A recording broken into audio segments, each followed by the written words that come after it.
Hi മക്കളെ, അപ്പോൾ നമ്മൾ പഠിച്ചൊക്കെ തുടങ്ങാൻ പോവുകയാണ്. നാളെ മുതൽ നമ്മൾ വൺ ഷോട്ടും കാര്യങ്ങളും റിവിഷനും ഒക്കെ സ്റ്റാർട്ട് ചെയ്യാൻ പോവുകയാണ്. അപ്പോൾ പഠിക്കുന്ന സമയത്ത് പലർക്കും കൺഫ്യൂഷൻസ് ഉള്ള കാര്യമായിരിക്കും, ഏതാണ് ഇമ്പോർട്ടൻ്റ് ആയിട്ട് നോക്കേണ്ടത്, അല്ല ഏത് ചാപ്റ്ററിനാണ് കുറച്ചധികം ഇമ്പോർട്ടൻസ് കൊടുക്കേണ്ടത് എന്നുള്ളത് അല്ലേ.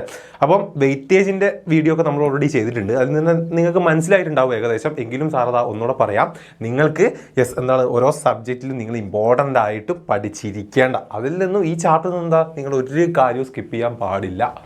ഓക്കെ, അങ്ങനത്തെ ഇമ്പോർട്ടൻ്റ് ആയിട്ടുള്ള ചാപ്റ്റേഴ്സ് സാറ് പറഞ്ഞുതരാം. അക്കൗണ്ടൻസിൻ്റെ കേസിൽ നമുക്കത് നമ്മുടെ മൂന്നാമത്തെയും നാലാമത്തെയും ചാപ്റ്റേഴ്സ് ആയിട്ടുള്ള റെക്കോർഡിംഗ് ഓഫ് ട്രാൻസാക്ഷൻ 1ഉം 2 ആണ്.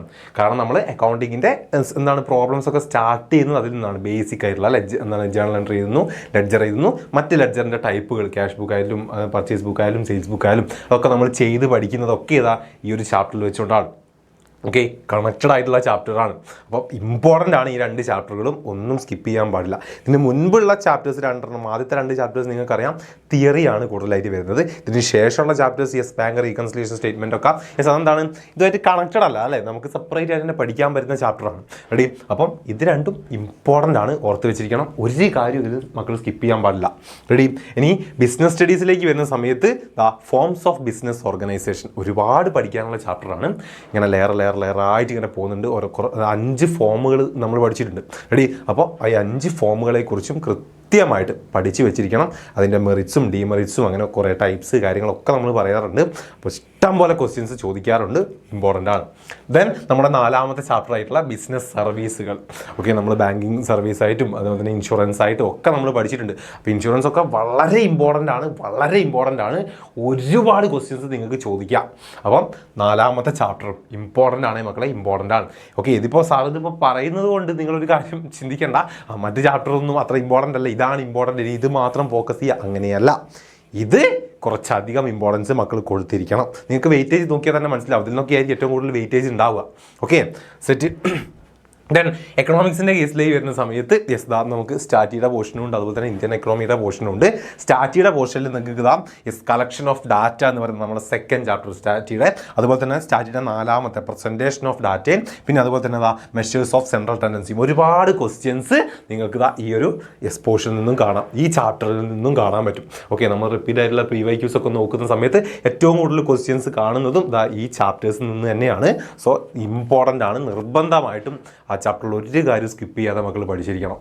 ഓക്കെ, ഇമ്പോർട്ടൻറ്റ് ചാപ്റ്ററാണ്. അതുപോലെ തന്നെ ഇന്ത്യൻ എക്കണോമിൻ്റെ കേസിലേക്ക് വരുന്ന സമയത്ത് LPG. ഓക്കെ, നമ്മുടെ 3ാമത്തെ ചാപ്റ്റർ ആയിട്ടുള്ള ലിബറലൈസേഷൻ, പ്രൈവറ്റൈസേഷൻ, ഗ്ലോബലൈസേഷൻ എന്ന് പറയുന്ന ചാപ്റ്റർ, പിന്നെ അതുപോലെ തന്നെ 4ാമത്തെ പോവേർട്ടി എന്ന് പറയുന്ന ചാപ്റ്റർ, പിന്നെ റൂറൽ ഡെവലപ്മെൻറ്റ്. ഓക്കെ, ഇന്ത്യൻ എക്കണോമിൻ്റെ സൈഡിൽ ഏറ്റവും കൂടുതൽ ക്വസ്റ്റ്യൻസ് കാണുന്നതും റിപ്പീറ്റായി ചോദിക്കുന്നതൊക്കെ ഈ ഒരു ചാപ്റ്ററിൽ നിന്നാണ്. മറ്റ് ചാപ്റ്ററുകൾ ഇമ്പോർട്ടൻ്റ് അല്ല എന്നല്ല ഞാൻ സാർ ഈ പറയുന്നതിൻ്റെ മീനിങ്. അത് സാർ വീണ്ടും റിപ്പീറ്റ് ചെയ്ത് പറയുകയാണ്. ഓക്കെ, നോക്കി വെക്കണം ഇമ്പോർട്ടൻറ്റ് ചാപ്റ്റേഴ്സ് ഏതൊക്കെ എന്നുള്ളത്. ഓക്കെ, അതായത് ഈ ചാപ്റ്ററൊക്കെ ചിലപ്പോൾ വായിച്ച് ചിലപ്പോൾ തലയിൽ കയറാത്തതോ അല്ലെങ്കിൽ നിങ്ങൾക്ക് കിട്ടാത്തതായിട്ടുള്ള പോയിന്റ്സ് ഒക്കെ ഉണ്ടായത് നിങ്ങൾ എന്ത് ചെയ്യും, സ്കിപ്പ് ചെയ്യാറുണ്ട്. ഓക്കെ, പക്ഷേ നിങ്ങളത് ചെയ്യാതിരിക്കുക. ഓക്കെ, അതാണ് സാർ ഈ പറയുന്നത്. റെഡി? യെസ്. ദെൻ നമ്മളിതാ computer application. Okay, last computer ആപ്ലിക്കേഷനിൽ നമുക്ക് നോക്കേണ്ടത് 2ാമത്തെ chapter components of computer system. ഒരുപാട് ക്വസ്റ്റ്യൻസ് ഒബ്ജക്റ്റീവ് ടൈപ്സ് ആയിട്ടൊക്കെ ഇഷ്ടംപോലെ ക്വസ്റ്റ്യൻസ് വരുന്ന ചാപ്റ്ററാണ് 2nd ചാപ്റ്റർ. പിന്നെ അതുപോലെ തന്നെ കൺട്രോൾ സ്റ്റേറ്റ്മെൻറ്റ് ആണെന്ന് തോന്നുന്നു സാറിന് ഏറ്റവും കൂടുതൽ വെയിറ്റേജ് വരുന്ന ചാപ്റ്റർ ഇതാണെന്ന് തോന്നുന്നു.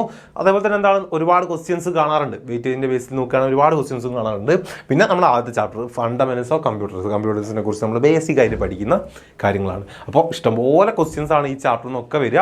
ഈ സാർ ഈ പറഞ്ഞ 4 സബ്ജക്റ്റുകളിലും ഈ ചാപ്റ്റേഴ്സിൽ നിന്നും ഒരു കാര്യവും മക്കൾ സ്കിപ്പ് ചെയ്യാൻ പാടില്ല. ഈ ചാപ്റ്ററുകളിൽ എന്തെങ്കിലുമൊക്കെ മനസ്സിലാക്കാൻ പറ്റിയിട്ടില്ലെങ്കിൽ, അല്ലെങ്കിൽ കിട്ടുന്നില്ല അല്ലെ, തലയിലൊക്കെ അങ്ങോട്ട് കയറുന്നില്ല എന്നൊക്കെ പറഞ്ഞുകൊണ്ട് എന്തെങ്കിലും പോർഷൻസോ കാര്യങ്ങളോ മക്കൾ സ്കിപ്പ് ചെയ്യാൻ മക്കൾക്ക് പ്ലാൻ ഉണ്ടെങ്കിൽ അത് ഇപ്പം കൊണ്ട് നിർത്തിക്കൊള്ളുക. ഈ ചാപ്റ്ററിൽ ഒരു കാര്യവും വിടാതെ മക്കൾ പഠിച്ചിരിക്കണം. ഓക്കെ അല്ലേ? മറ്റ് സബ്ജക്റ്റുകൾ സാർ ചേർത്തിട്ടില്ല, ഇമ്പോർട്ടൻ്റ് ആയിട്ട് നമ്മൾ കോർ സബ്ജക്റ്റ് മാത്രമേ സാറ് വെച്ചിട്ടുള്ളൂ. അപ്പം ഇമ്പോർട്ടൻ്റ് ആണ്, നമ്മൾ പഠിച്ചു തുടങ്ങാൻ പോവുകയാണ്. അപ്പോൾ അതിന് മുൻപുള്ള റിമൈൻഡർ ആയിട്ട് മാത്രം മക്കൾ എടുത്താൽ മതി. Okay, by.